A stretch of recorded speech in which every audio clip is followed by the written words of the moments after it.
بسم اللہ الرحمن الرحیم۔ السلام علیکم۔ سورہ والتین میں اللہ تعالیٰ کا ارشاد ہے کہ ہم نے انسان کو بہترین صورت میں پیدا کیا اور پھر اسے پست سے پست کر دیا۔ اگر آپ اس چینل پر نیو ہیں تو چینل کو سبسکرائب کر دیجئے اور میری ویڈیو کو لائک اور شیئر کر دیجئے اور بیل آئیکن کو پریس کرنا مت بھولیے گا تاکہ میری ہر آنے والی ویڈیو آپ کو مل سکے۔ ان مختصر سی دو آیات میں اللہ تعالیٰ نے انسانی زندگی کی تمام ادوار کا مکمل احاطہ کر لیا ہے۔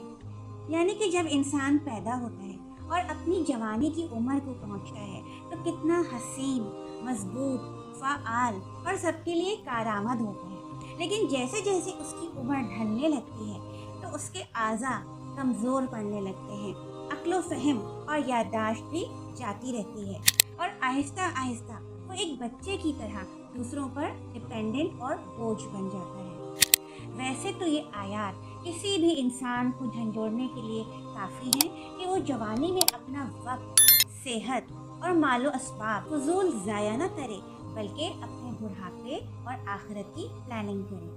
بڑھاپا ایک اٹل حقیقت ہے، لیکن ہم میں سے اکثر لوگ جوانی کے دنوں میں اپنی مصروفیات میں گم رہتے ہیں اور بڑھاپے کی خاطر خواہ پلاننگ اور تیاری نہیں کرتے۔ آئیے دیکھتے ہیں کہ ہم بڑھاپے کی پلاننگ اور تیاری کے لیے کیا کیا امور انجام دے سکتے ہیں۔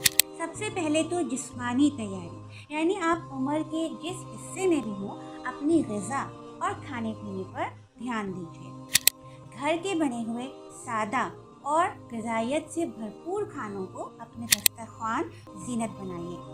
میدے سے بنی ہوئی اشیاء، تلے ہوئے کھانے، آرٹیفیشل شوگرز، چیز اور مکھن وغیرہ کا زیادہ استعمال صحت کے لیے بہت نقصان دہ ہے۔ اس کے برعکس موسم کے لحاظ سے پھل اور سبزیوں کا استعمال اور مناسب مقدار میں گوشت اور مچھلی کا استعمال آپ کی صحت کے لیے بہت مفید رہتا ہے۔ اس کے علاوہ ہر شخص کو، چاہے وہ عمر کے کسی بھی حصے میں ہو، مناسب اور ہلکی پھلکی ورزش کو اور چہل قدمی یعنی واک کو اپنی زندگی کا لازمی حصہ بنانا چاہیے، تاکہ عمر ڈھلنے کے ساتھ اس کے اعضاء مضبوط رہیں اور ہڈیاں کمزور نہ پڑیں۔ اگر ان باتوں پر دھیان نہ دیا جائے تو بڑھاپے کے ساتھ ساتھ اکثر نت نئی بیماریاں حملہ آور ہو جاتی ہیں اور انسان دوسروں پر بوجھ بن جاتا ہے۔ دوسری اہم چیز یہ ہے کہ آپ اپنی فائنینشیل سیکیورٹی یعنی مالی مستقبل کے بارے میں منصوبہ بندی کریں اور روپے پیسے کے معاملے میں اپنا مستقبل محفوظ بنائیں۔ آپ کی جتنی بھی آمدنی ہو، ضرور کچھ نہ کچھ اس میں سے بس انداز کر کے مستقبل کے لیے بچا کر رکھیں۔ اپنے سرمایہ کو فضول کاموں جیسے کہ بچوں کی شادیوں کے موقع پر بے جا نمود و نمائش اور رسموں پر ضائع کرنے کی بجائے کسی حلال کام میں انویسٹ کیجیے۔ ضرور کوئی ایسا بندوبست کر لیجیے، مثلاً کوئی مکان یا دکان وغیرہ کرائے پر دے دینا، تاکہ جب آپ کی جاب ختم ہو جائے یا آپ کام کرنے کے قابل نہ رہیں تب بھی اس کا کرایہ آپ کے پاس آتا رہے اور آپ اپنی مالی ضروریات کے لیے کسی کے محتاج نہ رہیں۔ فکس ڈپازٹ یا سیونگ اکاؤنٹس وغیرہ کو تو میں بالکل ریکمینڈ نہیں کروں گی، کیونکہ وہ سود ہوتا ہے، لیکن کرایہ وغیرہ یا کسی بزنس میں انویسٹ کرنا بالکل جائز اور حلال ہوتا ہے۔ ایک اور بہت بڑی غلطی جو اکثر لوگ اپنے بچوں کی محبت میں آ کر یا اپنی نادانی کی وجہ سے یہ کرتے ہیں کہ اپنی زندگی میں ہی اپنی جائیداد، اپنی دولت، اپنا مال و اسباب بچوں کے نام پر کر دیتے ہیں۔ یہ ایک انتہائی خطرناک بات ہے۔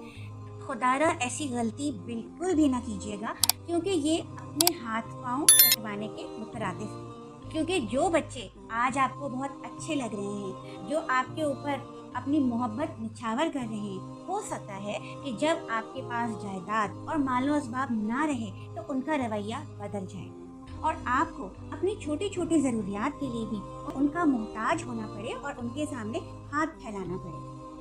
ویسے بھی ہم سب جانتے ہیں کہ ہمارے دین اسلام میں جب کسی شخص کا انتقال ہو جاتا ہے تو اس کی میراث یا ترکہ اس کے وارثین میں خود بخود تقسیم ہو جاتی ہے۔ اس لیے آپ اپنی زندگی کے آخری وقت تک اپنی جائیداد کو بچوں میں تقسیم نہ کیجیے، بلکہ اس کو اپنے پاس ہی رکھیں۔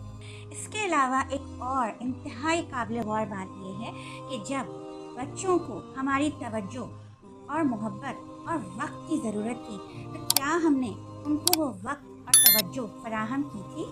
کیا ہم نے ان کی تربیت کرتے وقت اپنے بزرگوں کے ساتھ حسن سلوک، محبت اور خدمت کی کوئی مثال قائم کر کے دکھائی تھی؟ کیا ہم نے انہیں اس حدیث پر عمل کر کے دکھایا تھا کہ اپنے والدین کو محبت سے ایک نظر دیکھنا بھی ایک مقبول حج کے برابر ہے؟ کیا ہم نے کبھی سورہ لقمان کی آیتوں کی روشنی میں اپنے بچوں کی تربیت کرنے کی کوشش کی تھی؟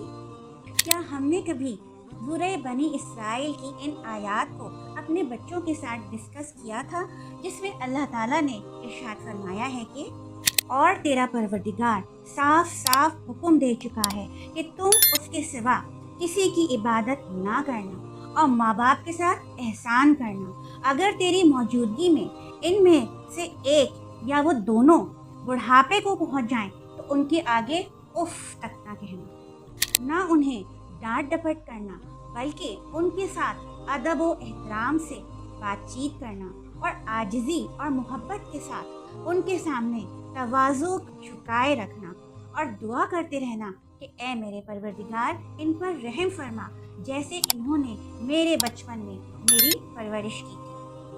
میں نے بچپن سے ہی اپنی والدہ کے منہ سے ایک دعا سنی کہ اے میرے پروردگار مجھے اپنے علاوہ کسی کا محتاج نہ کرنا۔ اللہ تعالیٰ نے ان کی یہ دعا قبول فرمائی اور وہ چلتے پھرتے ہنستے مسکراتے ہمارے درمیان سے رخصت ہو گئے۔ آئیے ہم بھی اپنے لیے اور اپنے والدین کے لیے یہ دعا کریں کہ اے رب ذوالجلال ہمیں اپنے علاوہ کسی کا محتاج نہ کرنا، ہم ایمان کی سلامتی کے ساتھ اور عزت کے ساتھ اس دنیا سے رخصت ہوں اور ہمارا انجام بالخیر ہو، آمین۔